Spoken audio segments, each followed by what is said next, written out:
Welcome to the Marcel Podcast. I'm your host, Marcel Schwantes. In a world being reshaped by AI, speed, and constant change, this show is about what we cannot afford to lose, our humanity.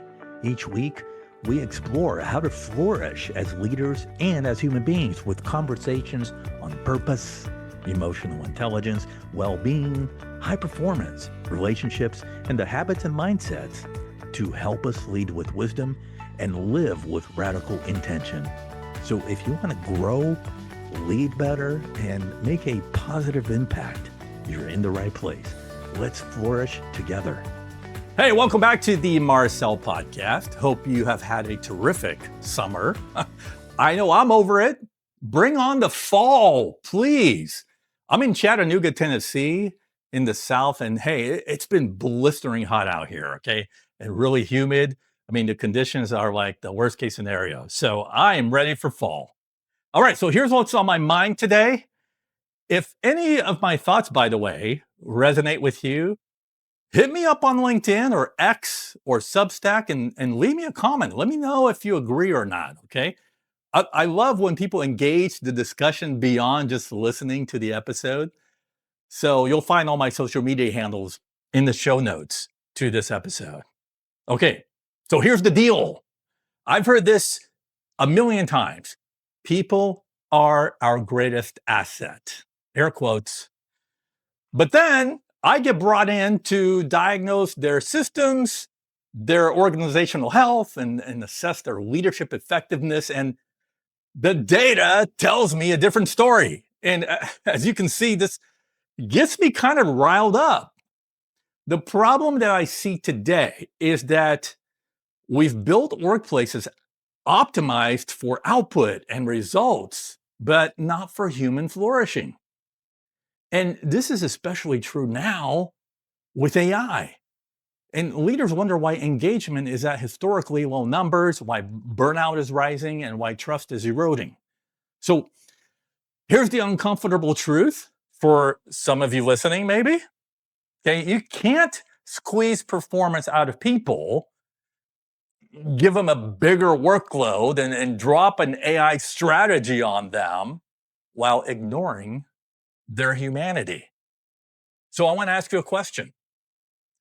Are your people just surviving work, just kind of going through the motions?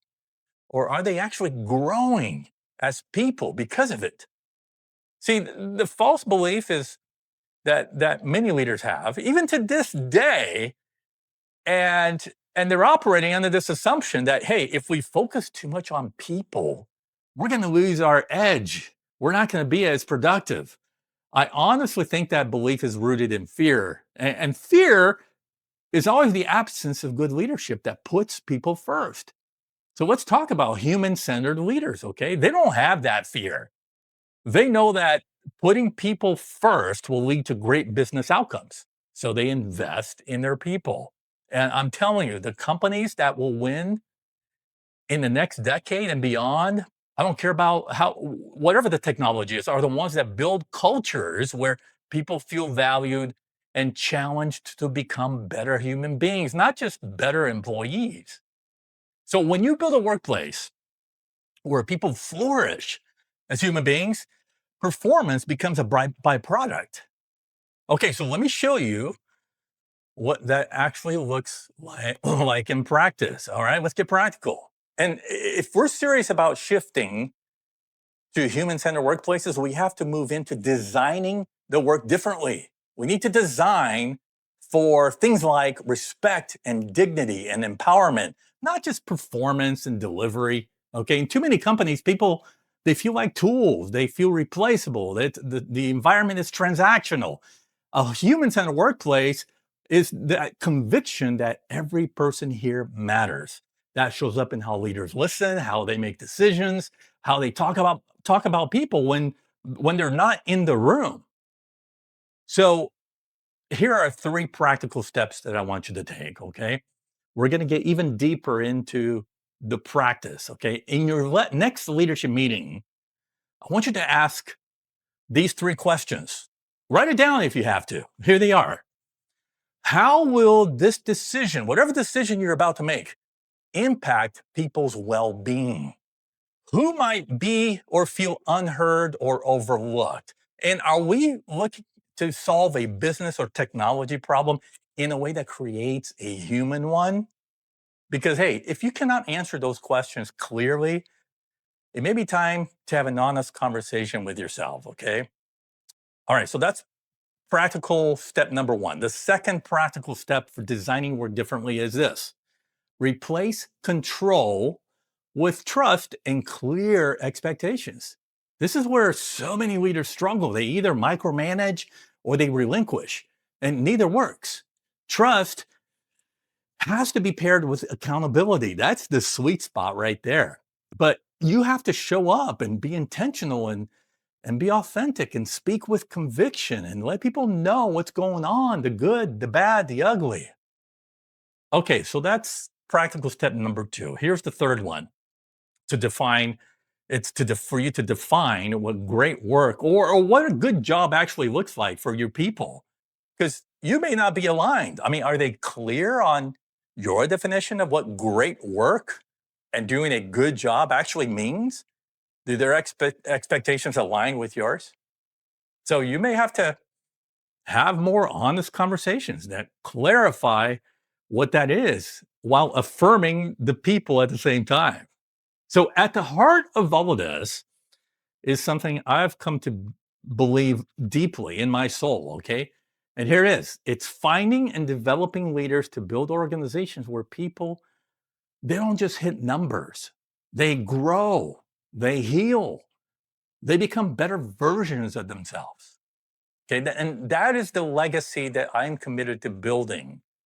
Workplaces where people truly flourish, not just merely function. This is where people truly admire their leaders because of how they make them feel, because there's deep trust there. Trust is a thing of beauty. And let me tell you, speaking of trust, I need to plug this because I think it's going to help some of you. Okay, on Wednesday, August 26th at 12 noon Eastern Time, I'm going to be teaching a live leadership trust workshop for leaders and managers. It's all evidence-based. It's highly practical. It's 90 minutes long, okay? We're going to examine where trust may be breaking down on your team, learn specific behaviors that build trust, and then I'm going to leave you with a 30-day action plan you can put to work immediately.